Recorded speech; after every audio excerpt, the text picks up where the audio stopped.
The morning of August 15 started like any other in Millbrook Valley, a small mountain village nestled between the Sierra Nevada peaks. Population 847, where everyone knew their neighbors and doors were never locked. Maria Santos was hanging laundry on her back porch when she first smelled the smoke. At 62, she had lived through many fire seasons, but something about this felt different. By noon, the sky had turned an ominous orange. Emergency sirens wailed through the narrow streets as Sheriff Tom Bradley's voice crackled over the town's emergency broadcast. "This is a mandatory evacuation. You have 30 minutes to gather essentials and leave." Families scrambled to pack their lives into whatever vehicles they could find. Maria grabbed her late husband's photo, her grandmother's jewelry box, and the American flag that had hung in their living room for 40 years. As she backed out of her driveway for what she feared might be the last time, she looked at her home of 35 years, the place where she'd raised 3 children, buried a husband, and built a lifetime of memories. The wildfire devil, as locals would later name it, moved faster than anyone predicted. Fed by drought-dry timber and pushed by fierce winds, it consumed 15,000 acres in its first day. By evening, Millbrook Valley was a hellscape of ash and twisted metal. Of the 312 homes that stood that morning, only 47 remained standing. From the evacuation center 50 miles away, residents watched on their phones as news helicopters broadcast footage of their destroyed community. Children cried for pets left behind. Elderly couples stared in shock at the ruins of their life's work, and young families wondered how they would ever rebuild. Maria Santos sat on a cot, clutching her husband's photo, and whispered a prayer for a miracle she wasn't sure would come. The Red Cross volunteers did their best, but everyone knew this was beyond what any local organization could handle. Millbrook Valley wasn't just damaged, it was gone. And 847 people suddenly had nowhere to call home. 3 days after the fire, Maria Santos stood at what used to be her front gate. The white picket fence her husband had painted every spring was now a line of charred posts. Her rose garden, the pride of the neighborhood, was nothing but ash. Even the massive oak tree that had shaded their home for over a century was reduced to a blackened skeleton. "Mrs. Santos?" A young FEMA representative approached with a clipboard. "I need to assess your property for the federal aid application." Maria nodded numbly. How do you put a price on a lifetime of memories? The insurance adjuster had already delivered the devastating news. She was underinsured by at least $200,000. Across town, the Johnson family faced an even harsher reality. Bill Johnson, a local carpenter, had lost not only his home, but also his workshop and all his tools, his entire livelihood reduced to ash. His wife, Susan, held their twin 6-year-olds close as they stared at the twisted remains of their swing set. "Where will we live, Daddy?" little Emma asked. Bill had no answer. The evacuation center buzzed with desperate conversations. Families huddled around cell phones, calling relatives in distant cities, begging for temporary shelter. The lucky ones had family elsewhere. Others faced the prospect of months in emergency housing with no clear path home. The government aid would help, but it would take months to process, and it wouldn't be enough to fully rebuild. Mayor Patricia Williams, whose own home had been destroyed, called an emergency town meeting in the school gymnasium, one of the few buildings that survived. "Folks," she said, her voice hoarse from smoke and exhaustion, "I won't lie to you. This is the worst disaster in our county's history. But we've been a community for 150 years, and we'll get through this together." But as residents looked around at the sea of displaced faces, many wondered if there would even be a community left to rebuild. Insurance companies were already hinting at long delays.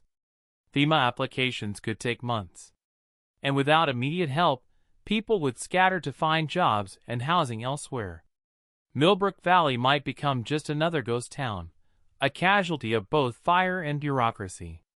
That night, as Maria lay on her cot at the evacuation center, she clutched her phone and did something she'd never done before. She sent an email to the White House.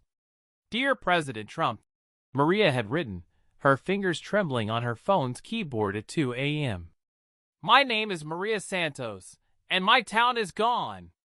847 people lost everything in the Millbrook fire, and we don't know how to rebuild. I'm not asking for a handout, I'm asking for hope. Please help us save our community." She attached photos of the destruction and hit send, never expecting a response. Presidents don't read emails from ordinary citizens, especially not from a retired teacher in a town most people had never heard of. But sometimes miracles come in the most unexpected forms. 2 days later, Maria's phone rang. The caller ID showed a Washington, D.C. number. "Mrs. Santos? This is David Morrison from the White House. President Trump received your email, and he'd like to visit Millbrook Valley personally. Would tomorrow afternoon work?" Maria thought it was a prank call until she found herself transferred to the Secret Service for security clearance questions. Within hours, the news spread through the evacuation center like wildfire. The President of the United States was coming to their small town. But more importantly, someone with the power to help had heard their cry for assistance. The next morning dawned clear, the first smoke-free sky in over a week. As news vans and security vehicles descended on the ruins of Millbrook Valley, residents gathered at what used to be the town square. Many wore the same clothes they'd fled in days earlier, but they stood with dignity despite their circumstances. At exactly 2 p.m., the presidential motorcade arrived. Trump emerged from his vehicle, and his first words were simple but powerful. "I'm here because you matter, and your town matters." He wasn't wearing a hard hat for photo ops or staying safely distant from the destruction. Instead, he walked directly into the ash-covered ruins, shaking hands with residents and listening to their stories. When he reached Maria Santos, she could barely speak through her tears. "Thank you for coming," she whispered. Trump looked at the remains of her home, then back at her weathered face.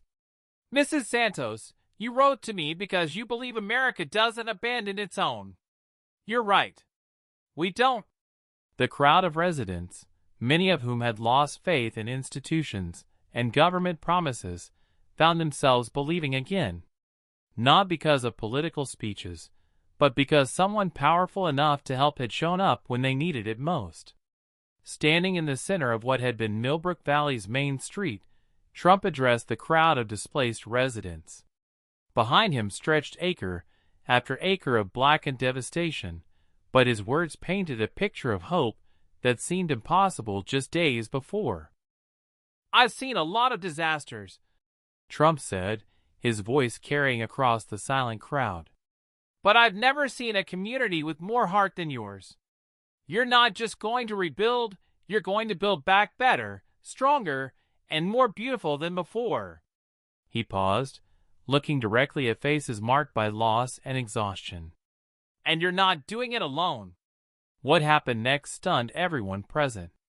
Trump announced that the federal government would provide immediate emergency funding, not the usual bureaucratic process that takes months, but funds available within days. He committed to fast-tracking all federal permits for rebuilding and promised that FEMA trailers would arrive within 72 hours for every displaced family. "But that's not all," Trump continued, pulling out his phone. "Some friends of mine want to help too." He placed a call right there, in front of everyone. "Hello, this is President Trump. I'm standing in Millbrook Valley, California, and I need your help." Within minutes, he had secured commitments from 3 major construction companies to provide materials at cost, a national home improvement chain to donate tools and supplies, and a group of wealthy donors to establish a rebuilding fund. Bill Johnson, the carpenter who had lost his tools and livelihood, found himself face to face with the president. "Sir, I heard you're a craftsman. Trump said. How would you like to oversee the reconstruction of this entire town? Full federal contractor rates, and we'll make sure you have the best tools and equipment available. Bill's wife, Susan, burst into tears of relief. For Maria Santos, Trump had a special announcement. Mrs. Santos, your email saved this town. I'm appointing you as our community liaison. You'll work directly with my administration to ensure every promise we make today gets kept. He handed her a direct phone number. If bureaucrats try to slow things down, you call me personally. As Trump prepared to leave, he made one final commitment that would become legendary in Millbrook Valley. 6 months from today, I'll be back for your town's rebirth celebration. And when I return, this place will be more beautiful than it ever was. The residents watched the presidential motorcade disappear, but for the first time since the fire, they weren't watching their hopes disappear with it. True to every promise, the transformation began immediately. Within 72 hours, a convoy of FEMA trailers arrived, providing temporary housing for every displaced family. Federal emergency funds appeared in bank accounts with unprecedented speed. Environmental permits that normally took months were approved in days. The bureaucratic machinery of government, which usually moved at glacial pace, suddenly worked with the efficiency of a finely tuned machine. But the real magic happened when word of Trump's commitment spread beyond government channels. Construction crews from across the country volunteered their time. The story of the little town that refused to die captured America's imagination. Donations poured in from all 50 states. Children's piggy bank contributions arrived alongside corporate checks for hundreds of thousands of dollars. Bill Johnson found himself at the center of the largest reconstruction project in the region's history. I've been a carpenter for 20 years, he told a reporter, but I've never been prouder of what I do than I am right now. His new workshop, fully equipped with state-of-the-art tools, became the command center for rebuilding an entire community. Maria Santos, meanwhile, discovered she had a talent for cutting through red tape that amazed even seasoned federal officials. Her daily calls to Washington weren't complaints, they were progress reports.